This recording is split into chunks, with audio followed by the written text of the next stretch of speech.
Last time we talked about bacteria, we talked about archaeans, we talked about that broad group of prokaryotes. From here through the rest of diversity of life, we're talking about eukaryotes.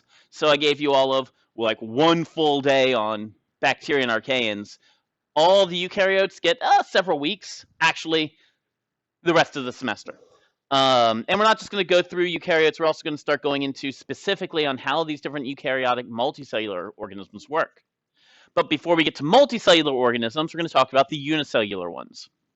And that's where we get the protozoans.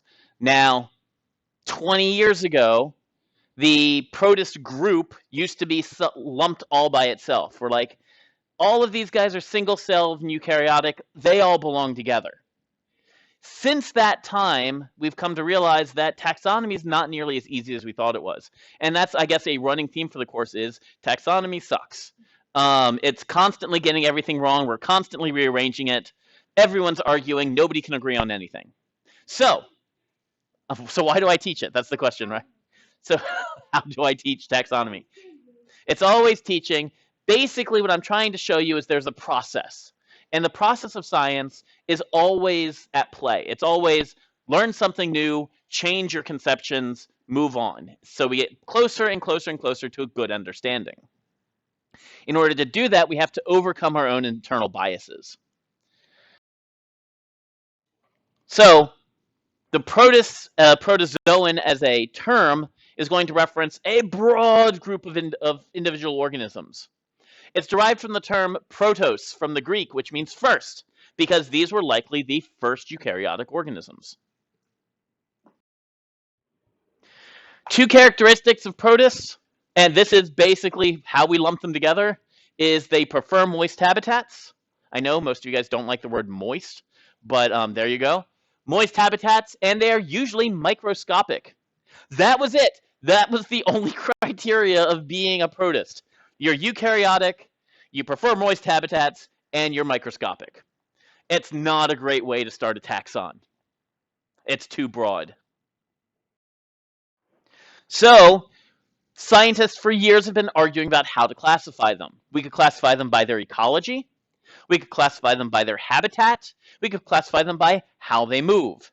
Now, a major theme going forward, and you will see this in protists, in fungus, in animals, in plants, is how does it move? How does it reproduce? How does it eat? How does it defend itself? Those are the big ideas coming out of these. So I'm going to go through these different ecological roles. And I kind of like this image here. You see Protista right in the middle. It's not its own unique kingdom. It's not its own unique taxon. It feeds into the plants and the animals and the fungus. It's not a basal group because other things are feeding into it. So there's a lot going on with horizontal gene transfer that mucks this up. So let's talk about what scientists first try to do, which is we're going to label these protists by their ecology. Where do they live? And you've got three groups. The algae in this taxon system. The algae, the protozoans, and the fungus-like protozoans. Because we got creative with our names. I'm going to start with the algae group was any protist that was photoautotrophic. What does it mean to be a photoautotroph? Thanks. Yes.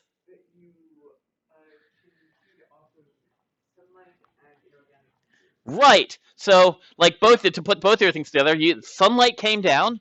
As the sunlight came down, it was striking the chloroplast. It was exciting an electron. That allowed that electron to do work. And the work the electron did was to build macromolecules, specifically glucose. So any protozoan that's photoautotrophic was considered an algae. They produce nearly half of all the oxygen in the atmosphere. That's good, right? We need oxygen. Without algae, we'd run out of air.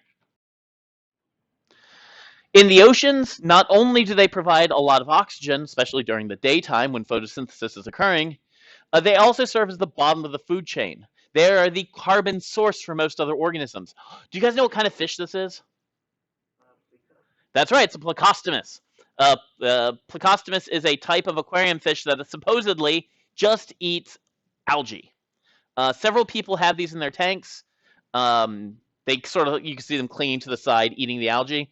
Turns out, everybody else in the world can keep them alive except for me. Yeah, every time they die. I feed them algae tablets. I give them whatever that all the stuff says that these fish should have. Nope, every single time they die. I cannot keep one of these things alive to save my life. It's a death sentence being in my fish tank for them. I have several fish that are like 6 or 7 years old. They will not die. That guy, like that, dead. Algal blooms have been known to have an enormous impact on the local environment. Not just the air, but also the water, especially the water.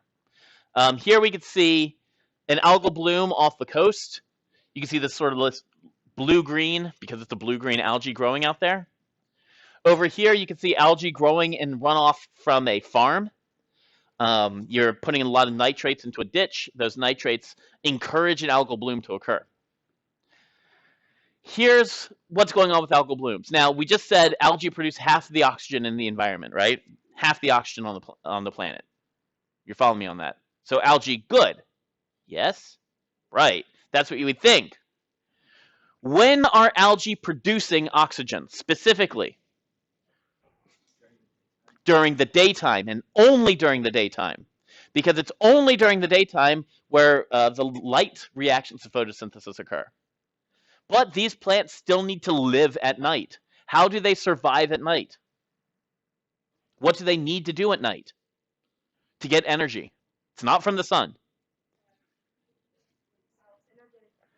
Well, they use their organic materials. All that sugar they made during the day, they start to break it down using what process? Same process you use. Aerobic cellular respiration. And what is the byproduct of aerobic cellular respiration? What's what's left over? Carbon dioxide. So at night, even though these guys are producing a lot of oxygen during the day, at night they consume a ton of oxygen. That leads to what are known as anoxic regions. Fish don't live well in algal blooms because there's no oxygen at night, and they die. That leads to what are known as dead zones. Several parts of the ocean are dying because of this, especially where rivers run off and drop nitrates into the oceans. You have a lot of algae. Those algae suck the oxygen out of the ocean at night, and fish die. They just can't survive. Algae aren't all bad, though. We have engineered algae to use as biofuels. What is the most common biofuel plant that you guys know of? What is always added to your gas tank? Say it again. Ethanol. Where's the ethanol come from? Do you know? Corn. We in America are like, we have to support our corn farmers. So we buy corn, we break it down into ethanol. The problem with corn is it is the worst possible crop to use for biodiesel. Corn, you guys know you eat corn. When you eat corn, you'll notice that it is very difficult to break down. You find that out about 24 hours later, how difficult corn is for your body to break down. The kernels basically come out of you still in one piece. They have a lot of cellulose in their cell walls, which is hard, and lignins, which are hard to break down. Algae doesn't have that problem because it's aquatic. So what ends up happening is if you were to try to use the same process to break down algae as you used to break down corn, it breaks down at a much more efficient rate. You get a lot more ethanol from algae than you ever will from corn.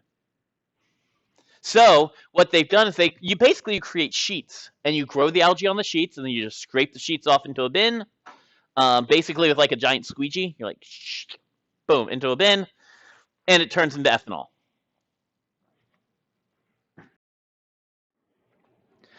So that's the algae. The other group is the protozoans. Again, proto meaning first, zoa meaning life. The protozoans are heterotrophic. What does it mean to be heterotrophs? They're not autotrophs anymore. Where do heterotrophs get their food? Right, you have to take in organic molecules from the environment. You're actively hunting. These protists are usually out to get each other. In general, if it's smaller than them, a protozoan will try to find a way to ingest it. You basically have three possible responses if you're a protozoan. One, eat it. Two, try to mate with it. Three, run away from it. Those are your options in a protist life. If it's smaller, you eat it. Here's an image of a protozoan eating E. coli. And it's literally almost like this is a scanning electron microscope image. And you can tell because you got a three-dimensional image only of the outside. But I love how you can actually see it's like slurping spaghetti down. Protozoans are not monophyletic. They are everywhere. And across, they're in animals, they're with plants, they're with fungus. Then you got your fungus-like protozoans, called so because they are like fungus. There we go. That's the easy answer there. It looks like fungus. They've got these long filamentous strands. They act like a fungus. Just like fungus, they absorb nutrients from the environment using a process called osmotrophy. Even reproduce like fungus. They produce endospores and can make fruiting bodies. Like this looks like a multicellular structure when it's really just a whole bunch of unicellular organisms acting in concert. But they are not, in fact, true fungus.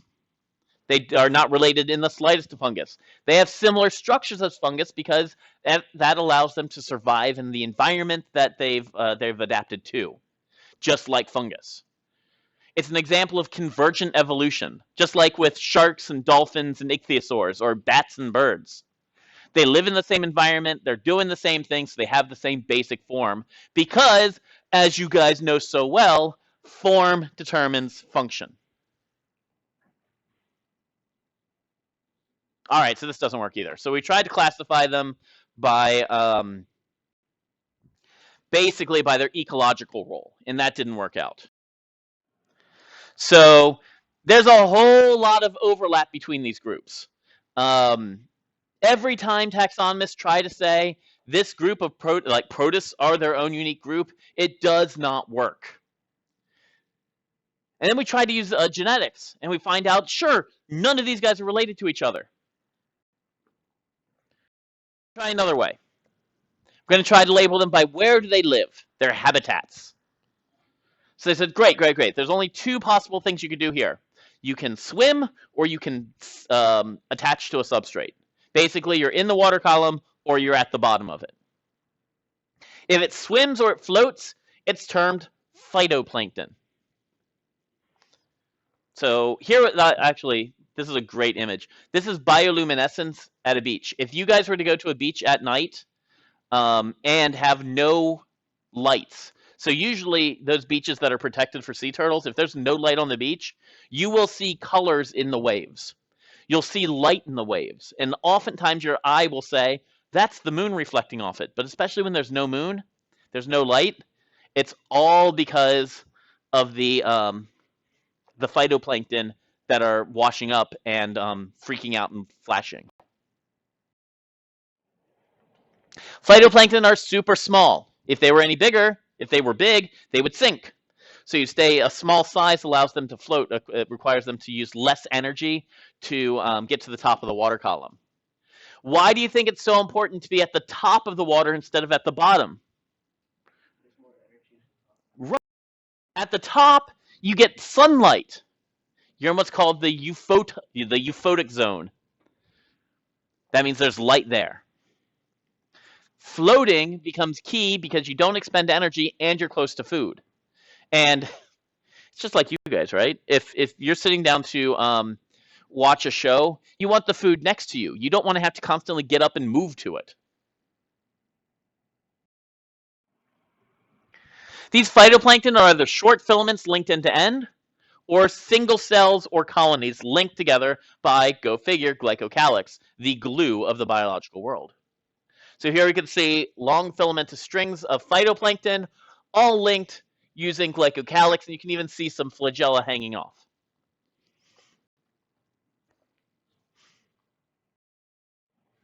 The other group of that can be labeled through their habitat are the periphytonic protists. So we've got phytoplankton that float and periphytonic that attach to a substrate. So they use their glycocalyx not necessarily to hold on to each other, but to hold on to a surface, to hold on to a rock or something, a plant maybe. Here you can see a whole bunch of algae just clinging desperately to this coral. These periphytonic are oftentimes going to be considered, they're microalgae that are macroscopic. What does it mean to be macroscopic? Right, they're visible to the eye. So basically, if you have one individual cell, you can't see it. But when they start linking end to end to end, they produce these long filaments that you can see. They become macroscopic. That's typically, if you have a fish tank, what you'll see growing on the outside of on the edge of your fish tank is this macroscopic periphytonic protist. So they can be multicellular or large unicellular filaments. And if they're living close to the coastline, we call them seaweed. Now, if you have been to the beach, you have walked through seaweed before, right? It's kind of gross. You might freak out. You actually, it hits you, and you're like, oh god, it's a tentacle of some kind. Or not. I don't know. Maybe you guys are way less terrified of the unknown than I am. I don't like the ocean because I can't see in it. And then, my wife said, so this is actually a sidebar. I don't like the ocean on the East Coast because if I walk out there, I'm pretty sure there are sharks everywhere and also stingrays. And the evidence backs me up. So my wife's like, great, let's go to the Caribbean where you can see things and then you're not going to be scared. It's like, yeah, but then I can actually see the sharks and the stingrays and the things that might hurt me. So that's even more terrifying. So in the end, I just don't like water. Yeah. Yeah, West. You can't see anything. It's great white sharks out on the West Coast. It's cold. There's no point. Did I tell you guys I have an app on my phone that alerts me to when sharks are nearby? I have an app on my phone that alerts me to when sharks are nearby. And I check it for some reason routinely as if a shark would pop out of the drainage ditch next to my house. Are you just waiting for a sharknado? Look, with the weather we've been having, it might. Those seaweeds are going to end up either floating close to the surface, and the way they might do that is by having specialized structures that are filled with gases, these flotation balls, these sacs. Microalgae generate a huge amount of organic carbon, lots and lots and lots of sugar, and provide a habitat for other organisms. So here you see a bunch of sardines among seaweed. Without these microalgae, without these seaweeds, we wouldn't have a habitat for baby fish, which means our whole fishery industry dies. Nor would we have a lot of the oxygen that's in the oceans. So we've got phytoplankton that float and periphyton that bind. But this doesn't work out. And it doesn't work out because some algae at some points in their life are phytoplankton, and then as they get older, they settle down and cling onto rocks and become periphytonic. So at different stages of their life, they have different strategies for survival. All right, so that doesn't work either. New strategy. How they move. Now, all these organisms have to move in some way. So we got, yes? Motility is, if you are motile, it means you move. Yeah. Science word. If you want to, yeah. That's fine. So protozoans that use a flagella to move are known as flagellates. And you guys remember the flagella. I don't have to go through it again, how it works, right? It's got a rotor on it. It spins, moves you forward and backwards. Cool thing about flagella in eukaryotes like protists is they're not just used for movement. They could be used to smack your food around. This is a vorticella. Vorticella has these flagella on the end that a thing swims by and it's like, no, and smacks it, and that stuns whatever food's swimming by so that it can pull it into its gullet. They use it as a whip.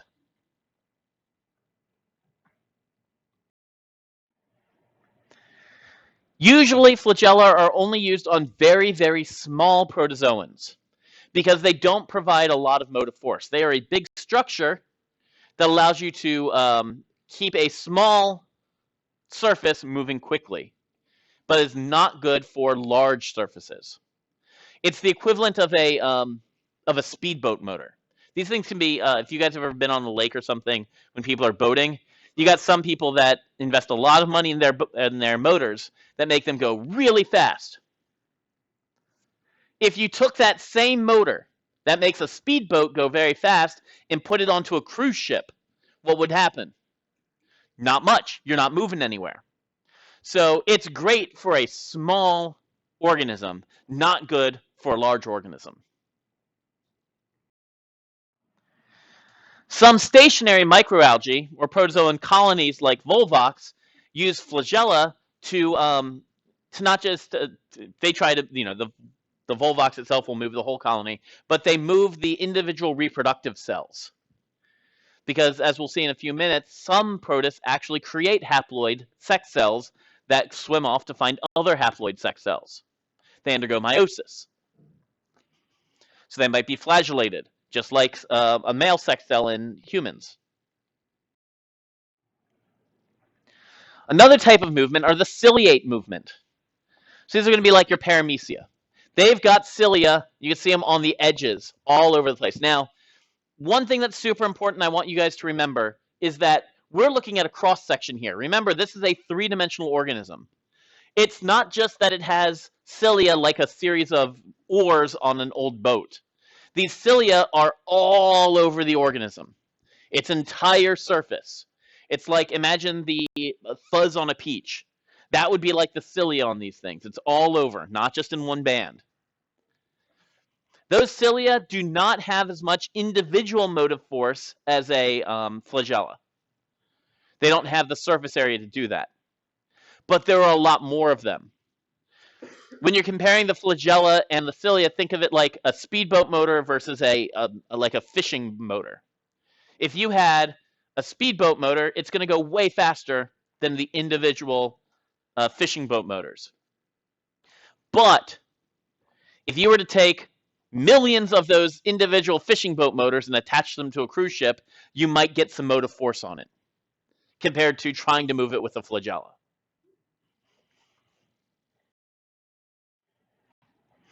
So the cilia functionally are like flagella. So the cilia are like flagella. They're shorter, though, with a smaller surface area. They're also far more abundant.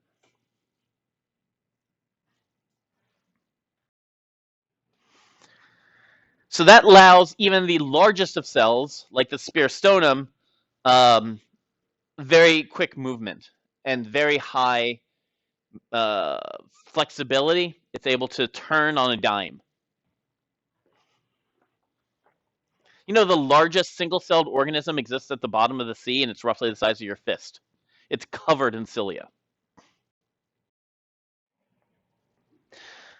Just like we saw the Vorticella using a flagella to knock food into a gullet, cilia can be used to create a current that pulls small food particles into a gullet to create food vacuoles. This process is called phagocytosis, which we'll talk about in a minute. So you're beating these cilia in one direction to create a current, pulling food into the mouth.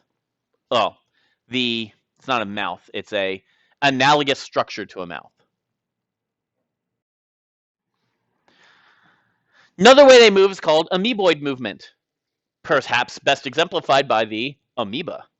It's characterized by extending cytoplasm into the structure called pseudopods, or false feet.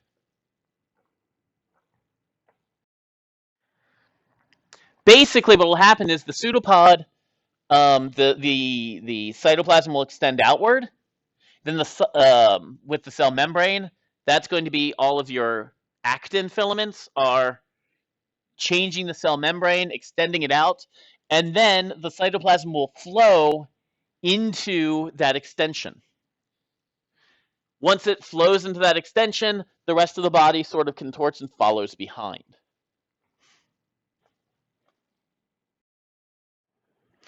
You'll note the amoeba are some of the most dangerous predators in the microscopic universe.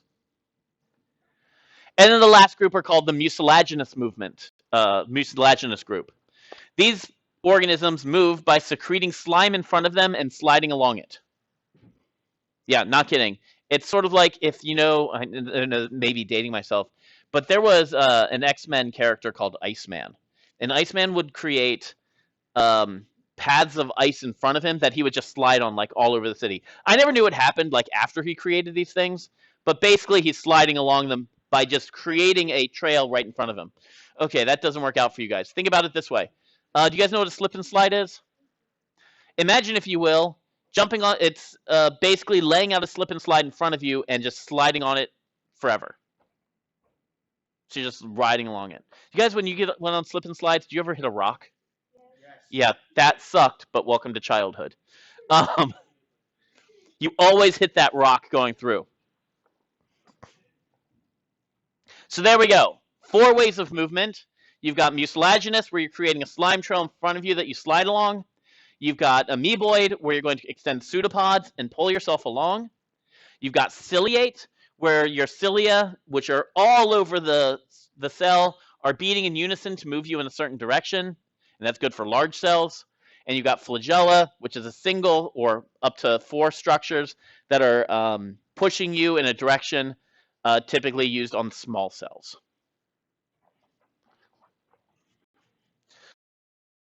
So there we go. Now, takeaway. Protists are broad and hard to classify.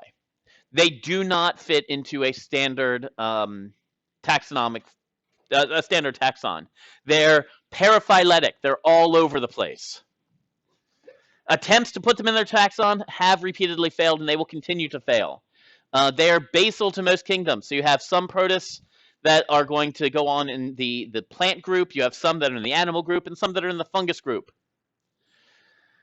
Those protists are going to move through either flagella, cilia, pseudopods, or mucus. Questions or concerns?